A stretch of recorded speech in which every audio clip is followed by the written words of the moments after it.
안녕하세요. 법무법 인천 곽준호 변호사입니다. 오늘은 코인 투자 사기에 관해서 말씀드려 보겠습니다. 저희 사무실은 다양한 코인 사건을 정말 많이 진행해 왔습니다. 이름도 하나하나 열거하기 어려울 만큼 다양한 코인 사건을 진행해 왔는데요. 코인 사건에 연루되는 분들 중에서 크게 쟁점이 되는 경우들을 오늘 몇 가지만 줄여서 먼저 말씀드리겠습니다. 최근에 가상화폐 거래소들이 줄줄이 폐업을 하고 있는데 이게 관련이 좀 있는 문제인가요? 네, 우선은 코인 관련된 붐이 작년, 재작년부터 상당히 있었죠. 그리고 비트코인 등에 대한 시세가 오르락내리락하면서 사람들의 관심을 더 끈 부분도 있었고, 그래서 코인에 투자는 하고 싶은데 유명한 코인들은 이미 가격이 많이 올랐다고 생각하여서 신생 코인에 많은 사람들이 눈을 돌리게 되었고, 그 과정에 있어서 새로운 코인을 만든다고 거기에 투자를 많이 홍보를 하게 되었습니다. 그것으로 인한 사회적인 문제가 이어지니 국가에 있어서도 그러니까 새로운 코인들이 하루에 하나씩 생긴다는 그런 코인의 난립을 막기 위해서 코인 만드는 것 자체를 구제하는 것보다는 코인의 거래 자체를 막게끔 해서 최대한 억제를 하겠다. 그런 측면에서 코인 거래소에 대한 각종 규제가 들어가고 있는 것으로 보입니다. 따라서 이러한 교수를 봤을 때 코인 투자에 대한 투자는 좀 신중하게 진행돼야 될 것으로 생각이 됩니다.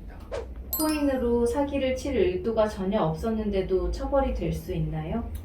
네, 대부분의 사람들은 이제 코인을 처음 만들 때 내가 이 코인으로 사기를 치겠다고 만드는 사람은 거의 없고, 투자를 하는 사람이 있어서는 더더욱 그렇습니다. 다만 본인이 처음에는 투자를 하겠다고 어떤 코인에 돈을 넣었을 때 본인이 어느 정도 돈을 넣은 것에 대해서 코인 가격이 상승한다거나 또는 코인 회사에서 수당을 준다거나 이런 것에 재미를 들리게 되면은 본인이 스스로 자신의 투자를 한 것에 이어서 다른 사람들의 투자금을 받아온다거나 또는 다른 사람들을 코인에 투자하게끔 소개해 준다는 경우들이 발생하게 됩니다. 그런 경우에 있어서는 극히 조심하기 시작하셔야 됩니다.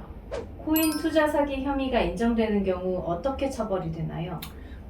제가 앞서 말씀드린 경우에 있어서 코인 투자 사기를 처음부터 하려고 했던 경우는 없는 경우가 많이 있습니다. 특히 코인에 투자를 하기 시작한 경우에 있어서는요.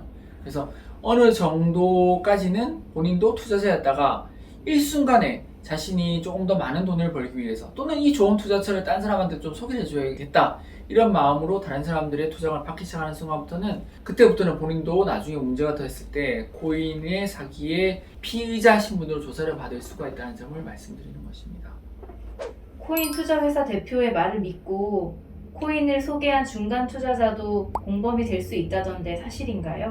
네, 이것이 바로 제가 앞서 말씀드린 그러한 부분에 대한 문제입니다. 대표를 만나서 코인의 그 장점을 듣고 투자를 하게 되었는데 어떤 식으로건 수익이 나오고 그러면 그 수익에 대해서 자신도 재미를 늘린 나머지 다른 사람들을 투자를 소개해 주거나 또는 처음부터 소개료를 받기로 하고 투자를 이어졌을 경우에 있어서는 소위 말하는 중간 투자자 내지는 중간 소개책 같은 경우가 되게 됩니다.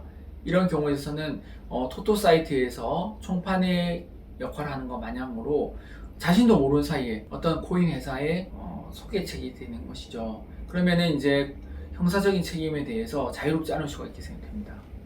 코인 투자 회사의 경우에 상위 직급은 어떤 부분을 중점적으로 대응을 해야 할까요?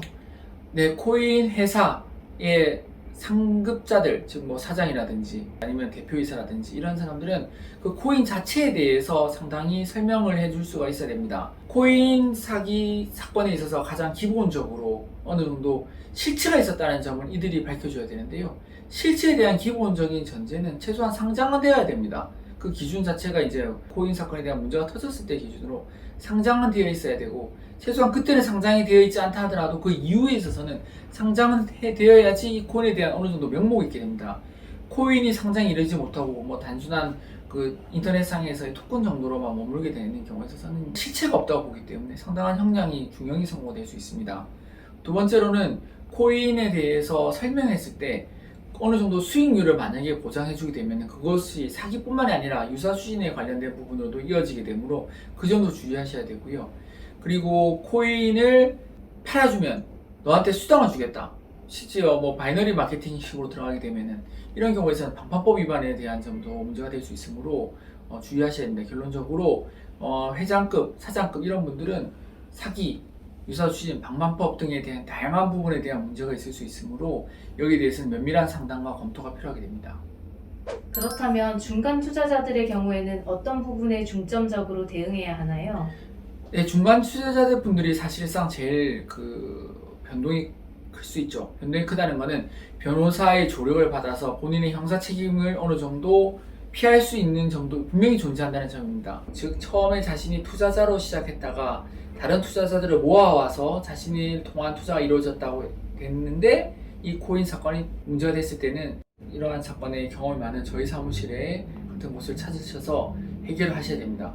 중간 투자자는 쉽게 말해서 회사 속으로 갖다 붙어서 다른 사람들을 모아오는 사람이 될 수도 있을 뿐만이 아니라 반대로 말하면은 투자자들의 대표가 될 수도 있는 것입니다. 이러한 중간자적인 역할을 면밀하게 이해를 하고 거기에 따른 대응 방안을 강구했을 경우에 있어서는 형사적인 책임 부분에 있어서 상당한 많은 부분이 변동이 될 수 있으므로 여기에 대해서 신속하게 움직이시는 것이 좋습니다. 저희 사무실에 있어서는 코인 사건에 있어서 금액도 다양하게 작게는 수억 원부터 많게는 천억 원대까지 다양한 사건들을 진행하면서 사장, 그 밑에 부사장, 그 모집책, 총판, 총책 다양한 사람들의 역할을 상당히 많이 진행했고 풍부한 성공 경험이 있습니다. 특히 중간 투자자의 경우에 있어서는 본인이 처음에 반드시 투자자로 시작했기 때문에 나는 괜찮다고 생각할 것이 아니라 문제가 됐을 때는 그 책임을 면하기 위해서 최대한 자신의 억울함을 밝히기 위해서 전문가인 변호사와 상담하시기를 권해드립니다.